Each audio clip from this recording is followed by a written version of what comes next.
the word guide for life is a bit strong. What is interesting in Aristotle is his respect for reality. And it's the whole conflict between him and Plato, between ideas and reality. And that was his great separation, that everything comes from reality and from touch and so on. And he was a guy who was extraordinary in his desire to know reality, even the number of bones in a fish, and he was a passionate man for reality. And from that reality rose wonderment. And wonderment, he says, is the heart of searching.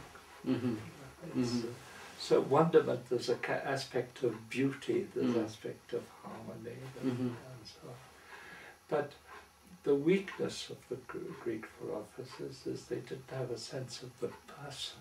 And so he could talk about the barbarians, the Greeks. And they're not great persons. But even then women were not exactly persons. He had a sense of the slave, but not the slave as a person who could evolve. And so for me, a philosophy today should center around person. People are important. And as soon as you say people are important, and you have the philosophy of Aristotle of reality, then there's a question of listening to people, to understanding people, entering into how they think and what they think. So when you say a guide for life, I would say yes, in the sense that it's a deep respect for reality, and not to get caught up in ideas, but to receive from reality and go back to reality. There was a danger with him, which you see with the magnanimous. Do you call it magnanimous? I mean, there's a certain pride. You know, in France, like de Gaulle appeared as a, almost an ideal for Aristotle. A great man, a big man who did big things, who thought he could do big things.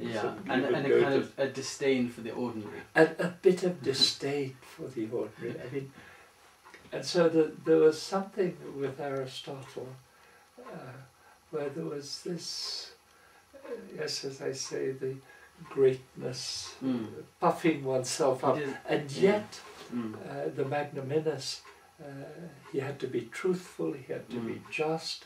He sought glory because he was doing beautiful things. And so it wasn't an evil.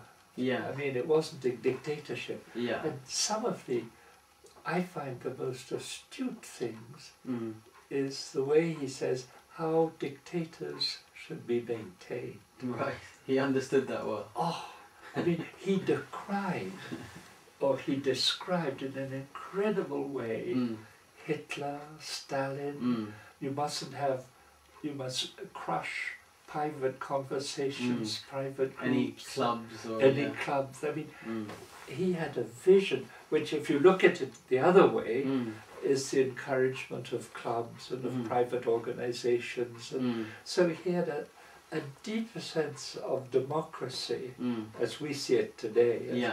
What should be a state that should continue, which is the respect of private organizations, getting people together to talk. Somewhere behind all that is trust. Trust. So if I say that... And bonding, really, isn't it? Bonding people together, whether it's friendship people together, into friendship. And of course, all he writes about, first of all, pleasure, and what he writes about friendship. I say, there's no pleasure if it's got away from good acts.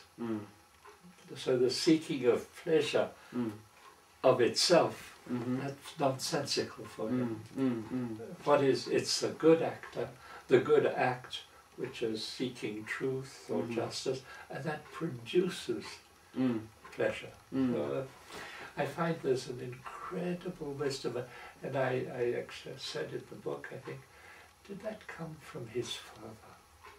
Because his father was a doctor.